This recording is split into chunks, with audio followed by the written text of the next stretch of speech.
그럴수록 더욱더 강건하게 한 걸음 한 걸음 걸어 나아가시기를 바랍니다.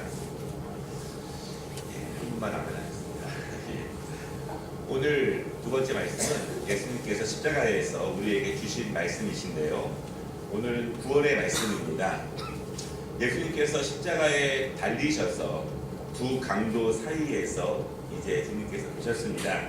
그때 주님께서는 한 강도의 부탁을 받고 오늘 본문에 있는 말씀을 전해주고 계십니다. 하나님의 아들인 예수님께서 이 땅에서 가장 흉악한 범죄자들과 함께 그리고 가장 흉악한 범죄자들에게 주는 그 극한의 그 십자가의 교수형 앞에 예수님이 함께 놓여져 계십니다. 아마도 모르는 사람들이 보기에는 가장 흉악한 세 명의 범죄자이지만 온 우주에서 가장 거룩하신 한 분과 이 땅에서 가장 흉악한 두 범죄자 사이에 예수님이 계신 것입니다. 그러나 이렇게 세 명의 범죄자 그리고 한 분의 거룩하신 분이 두 명의 강도들과 함께 놓여져 있는 것은 우연히 일어난 일은 아닙니다. 이미 하나님의 말씀에 예언되어 있습니다. 어제도 읽어드렸지만 이사야서 5장 53장 12절에 보면은요.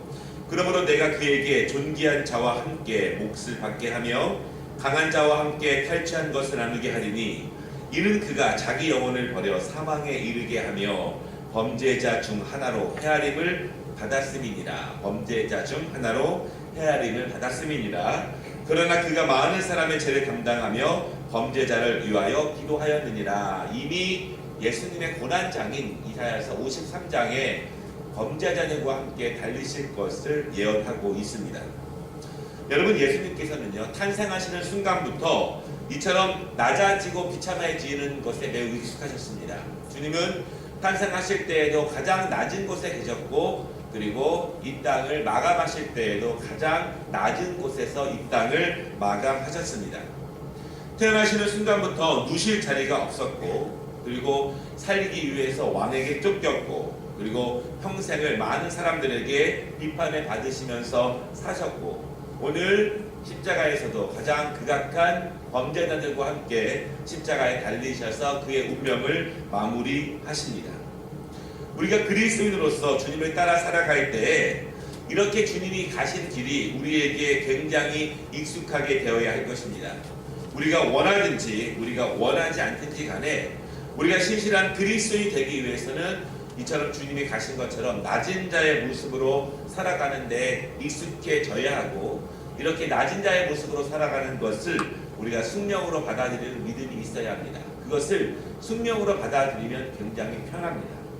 여러분, 이 말은요 우리가 꼭 가난하게 살거나 꼭 고생을 해야 되거나 꼭 아파야 되거나 이런 말씀이 아닙니다. 우리가 주어진 자리에서 최선을 다하고 강건하게 성실과 충성으로 살아야 하지만 우리가 어떠한 자리에 있든지 간에 낮아지고 겸손하고 배려하고 양보하는 다른 사람들을 더 깊이 생각할 수 있는 그 주님의 마음을 우리가 닮아가야 합니다. 내가 있는 자리가 높은 곳에 있든지 내가 있는 자리가 낮은 곳에 있든지 우리가 어디서든지 주님께서 낮아지신 모습으로 겸손과 섬김으로 살아오신 모습을 우리가 어느 자리에 있든지 꼭 기억하면서 살아가야 합니다. 오늘 주님께서 이 강도의 한 명의 부탁에 대해서 오늘 우리가 읽은 두 절 말씀을 주셨는데요. 이 두 절 말씀을 통해서 우리가 간단하게 세 가지로 받을 은혜가 있습니다. 첫째로 예수님은 강도들과 함께 못 박히셨는데요.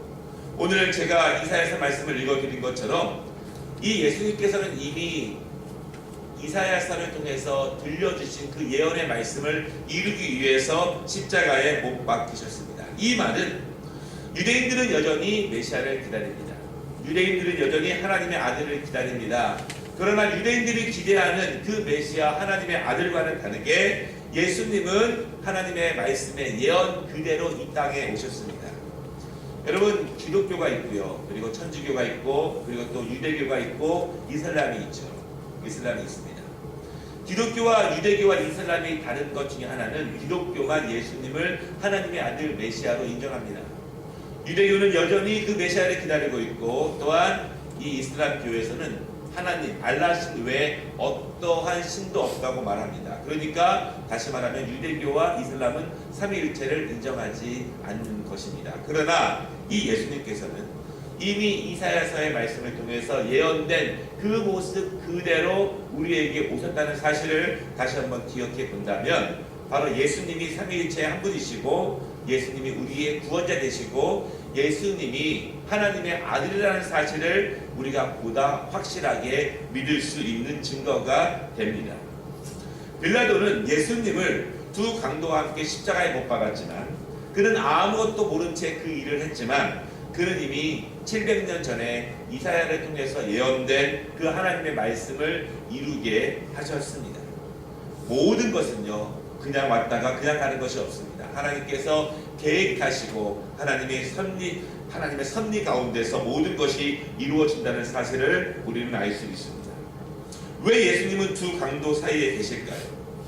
왜 두 강도 가운데에서 한 강도와는 대화를 하셨고 왜 한 강도는 예수님을 배척하셨을까요? 그것은 우연이 아닙니다. 이 두 범죄자, 두 강도와의 대화는 사실은 우리의 모습과 그리고 예수님의 관계, 그리고 우리가 주님을 따라가는 우리의 모습을 반영하고 있는 것이 바로 두 강도의 모습이기도 합니다.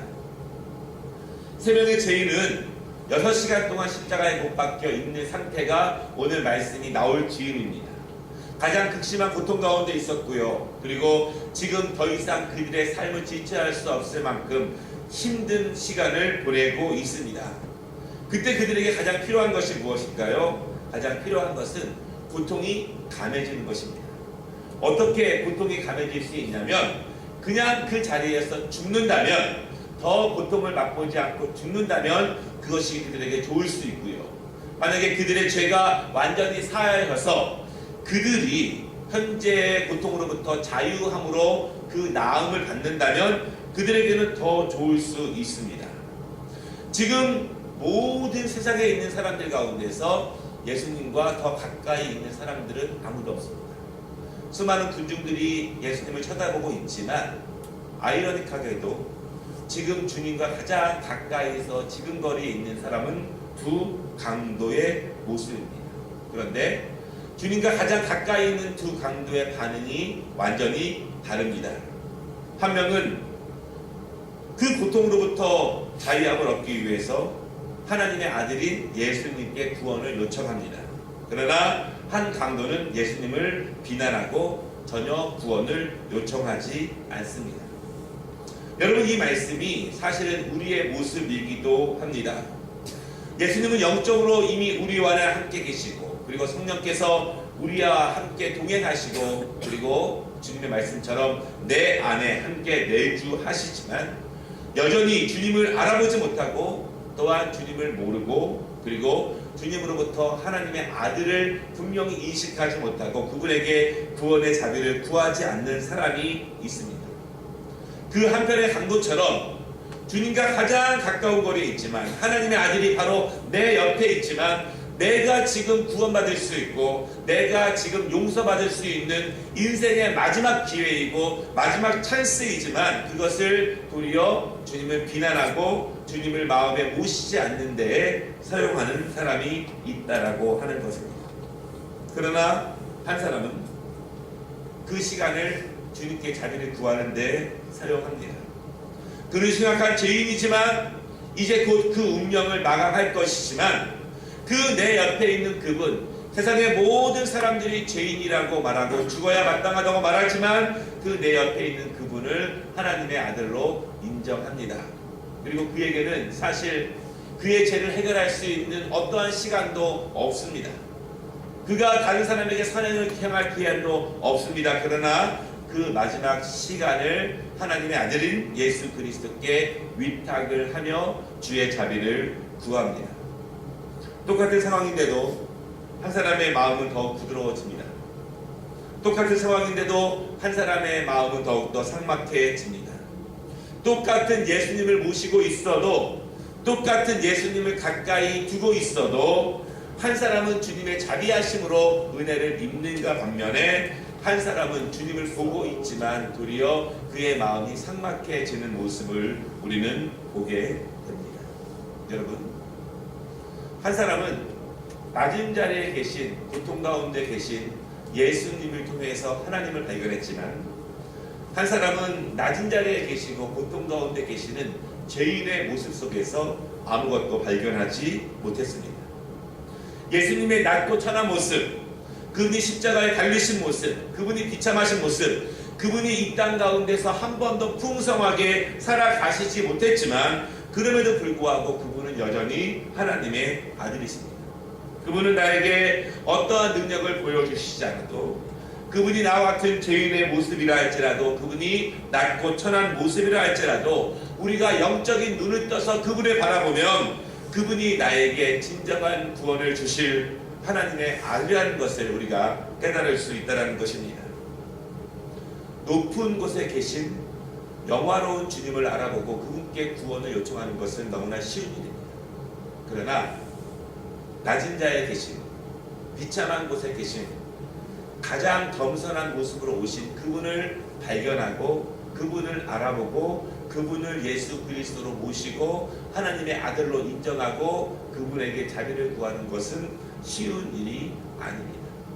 대부분의 모든 사람들은 높은 곳에서 오시는 예수님을 기다렸지, 낮은 곳에서 우리를 부르시는 예수님을 발견하지는 못했습니다. 저와 여러분도 마찬가지입니다. 우리는 어떤 곳에 계시는, 어디서 우리를 부르시는 예수님을 우리가 기다리고 있습니까? 지금 예수님께서는 가장 높으신 십자가의 고난에서 우리를 부르시고 계시고, 가장 비참하시고 가장 낮은 자리에서 우리를 부르시고 계시다는 사실을 우리가 다시 한번 기억해 보아야 합니다. 두 번째, 이 말씀으로 우리에게 주시는 은혜는 예수님은 하나님으로서 구원을 선포하셨습니다. 오늘 예수님께서 이 한쪽에 있는 강도에게 주신 말씀 가운데 예수님은 분명하게 구원을 베풀어 주십니다. 한편 강도는 예수님께 자비를 구했습니다. 하나님의 나라에 임하실 때 자신을 기억해 달라고 은혜를 구했습니다. 여러분, 이것은 사실은 쉬운 일이 아닙니다. 이 한 강도가 자신의 일생을 생각해 볼 때 자신은 은혜를 구할 만한 처지도 아닙니다. 그는 아무런 조건도 갖추고 있지 않았습니다. 그의 행위로는 구원을 받을 수 없습니다. 왜냐하면 그의 행위로는 이 땅에서도 가장 극악한 범죄자로 판정을 받았습니다. 그러나 그에게 예수님이 오늘 구원을 선포하십니다. 내가 진실로 진실로 내게 이르노니 오늘 내가 나와 함께 낙원에 있으리라. 여러분, 감히 하나님이 아니고 누가 누구의 죄를 구원하시겠습니까? 감히 하나님이 아니고서는 누가 누구를 하나님의 나라로 인도하시겠습니까? 오늘 이 말씀으로 가장 낮은 곳에 계셨지만 그분은 하나님으로서의 구원을 분명하게 선포하고 계십니다. 이 말씀을 통해서 우리가 받을 수 있는 은혜가 있습니다. 여러분, 구원을 위한 죄 용서는 아무리 낮고 천하다 할지라도 내 입술을 통해서 예수님께 직접적으로 고해야 한다는 사실입니다. 부모나 형제가 대신 고해 줄 수 없습니다.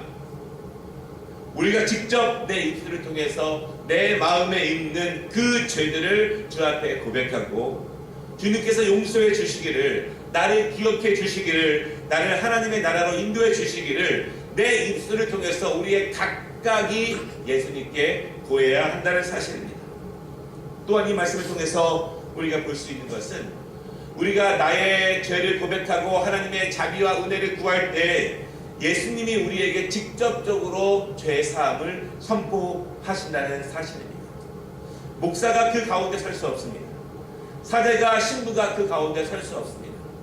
누가 대신하여서 우리의 죄를 대신 짊어질 수 없고 누구도 우리의 죄를 대신하여서 대신 하나님의 명령을 전달해 줄 수 없다는 것입니다. 우리가 우리의 죄를 하나님께 자백하고 하나님께 자비를 구하며 나아갈 때 오직 예수의 이름으로 주님이 직접적으로 우리에게 죄사함을 선포하시고 우리를 구원으로 인도한다는 사실을 여러분 분명히 믿으시기 바랍니다. 세 번째는요, 예수님은 자비를 구하는 모든 자들에게 은혜를 주십니다. 하나님은 인간들에게 자유의지를 주셨습니다. 무조건 로봇처럼 저장된 대로 움직이도록 우리의 인생을 설계하지는 않으셨습니다. 우리는 순간순간 나의 지식과 나의 경험과 나의 모든 것을 동원해서 우리는 선택을 하고 그것에 합당한 책임을 지며 우리는 살아갑니다. 구원도 그렇습니다. 양편의 강도들이 있었지만 한편의 강도는 그동안 주어진 모든 것들을 종합하여서 지금 내 상황 가운데서 그가 할 수 있는 최선의 선택, 아마도 그의 일생에서 가장 아름다운 최고의 선택을 그 시간에 하게 된다는 것입니다. 인생의 마지막 시간에 누가 보면은 가장 늦은 시간이라고 말할 수 있지만, 누가 보면은 이제는 소용없는 시간이라고 말할 수 있지만, 그 시간, 그때, 그 마지막 그때, 그 찰나에 한편 강도는 그의 모든 것을 종합해서 예수님께 자비를 구하지만, 한편 강도는 완전히 반대편의 선택을 하게 합니다. 우리가 기억해야 될 것은 예수님은 자비를 구하는 자에게 은혜를 주신다는 사실입니다. 예수님은 우리의 행위를 보지 아니하시고 우리의 죄를 보지 아니하시고 우리가 진정한 마음으로 예수님께 자비를 구하며 나올 때 예수님은 그 은혜를 우리에게 선물로 주십니다. 에베소서 2장 8절에 이렇게 말씀하십니다. 너희는 그 은혜에 의하여 믿음으로 말미암아 구원을 받았으니 이것은 너희에게서 난 것이 아니요 하나님의 선물이라. 이스라엘 백성들이 불뱀에 불려 죽게 되었을 때 그들은 치료약을 받거나 그들의 선한 행위로 구원받은 것이 아닙니다. 다만 믿음으로 높이 들려있는 그 노뱀을 바라볼 때 그 바라봄으로 그들은 나음을 입었고 그들은 구원을 입었습니다. 예수 그리스도는 우리의 모든 질고와 우리의 모든 죄악을 대신 짊어지고 가신 분입니다. 우리는 단지 믿음으로 그분을 바라보고 그분을 향해서 자비를 구할 때 주님은 오늘 이 한편 강도에게 주신 은혜를 우리에게도 주실 것입니다. 우리가 꼭 기억해야 될 것은요, 이 한편 강도는 어떠한 선행도 하지 않았습니다. 그는 어떠한 섬김과 봉사도 하지 않았습니다. 주님께서는 그가 했던 모든 것들을 그의 공로를 의지해서 그를 구원하신 것이 아니라 단순히 주님을 향해서 부르는 그 외침, 주님을 의지하는 것, 주님께서 우리에게 자비를 베풀어 주시는 분, 그리고 주님께서 우리를 하나님의 나라로 인도하실 것이라는 그 믿음 하나만 가지고 주님께 은혜를 구했을 때 주님은 자비를 주셨습니다. 여러분, 죄인도 가능합니다. 어떠한 죄를 지었다 할지라도, 설령 그것이 인생의 마지막 순간이라 할지라도 예수님을 의지하며 믿음으로 나아갈 때 주님은 우리에게 자비를 베풀어 주시는 분입니다. 이것은 우리의 공로가 아닙니다. 우리의 충성이 아닙니다. 단지 주님의 선물로 우리에게 주시는 은혜라는 사실을 여러분 기억하시기를 바랍니다. 말씀을 마치겠습니다. 높은 곳에 계시는 주님을 바라보는 것은 쉽습니다. 높은 곳에 계시는 주님을 섬기는 것은 더더욱 쉽습니다. 그러나 낮은 곳에서, 가장 비참한 곳에서, 아무도 하지 않는 그곳에서 우리를 부르시고 계시는 주님 앞에 우리가 믿음의 눈을 떠서 그분을 믿음으로 화답하고 오늘도 그분처럼 겸손하고 배려하고 섬김으로 살아가는 것이 주님을 따라가는 그 길임을 여러분 믿으시기를 주님의 이름으로 축원합니다.